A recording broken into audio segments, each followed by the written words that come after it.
नीति वचन 20 उसकी 22 आयत में लिखा है, मत कह मैं बुराई का बदला लूंगा, वरन यहोवा की बाट जोहता रहे, वह तुझको छुड़ाएगा। नीति वचन 25 उसकी 21 और 22 आयत, यदि तेरा बैरी भूखा हो उसको रोटी खिला, यदि प्यासा हो तो पानी पिलाना, क्योंकि इस रीति से तू उसके सिर पर अंगारे डालेगा और यहोवा तुझे इसका फल देगा। बाइबल तो कुछ और कह रही है। और जब हम इस स्पिरिट में नहीं होते हैं, अगर मान लो मैं आके यहां पे गरम गरम बातें करूं, तो आपके दिमाग में भी वही चीजें चली जाएंगी। अभी कंप्यूटर तो चल रहा है, लेकिन उसके अंदर वायरस आ गया, कभी कभी अटक जाता है। तो ये वायरस हैं चीजें, दुश्मनी, वैर विरोध, कड़वापन, ये एक वायरस की तरह आपकी लाइफ में काम करता है। शरीर चलता है, आत्मिक जीवन चलता है, हीलिंग भी होती रहती है, लेकिन ये एक वायरस की तरह आपकी लाइफ में आ जाता है और आपकी लाइफ परफेक्ट नहीं हो पाती। इसलिए परमेश्वर ने कहा तेरा बैरी भूखा हो तो उसे खाना खिला। जब ये मेरा विरोध हुआ, थोड़े दिन आपने मेरी टेस्टिमनी सुनी होगी, मेरे गोडाउन को किसी ने आग लगा दी। किसी ने, रविदासियों वाला जो एक खास एक समूह है, मैं उसका नाम नहीं जानता, लेकिन रविदासिया समाज से एक संत की हत्या कर दी गई थी। तो जब उनकी हत्या कर दी गई तो जलंधर में दंगे हुए थे और मेरा गोडाउन जहां करोड़ों का लाखों का सामान पड़ा था उसे जला दिया।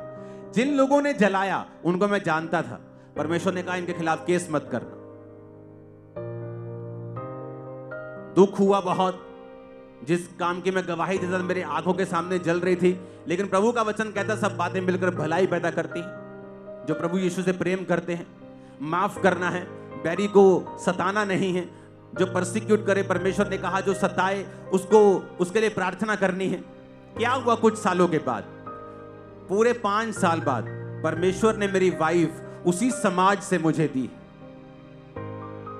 आज इतनी ब्रांचेस आप खुलती हुई देख रहे हो ना, ये मेरी वाइफ का काम है।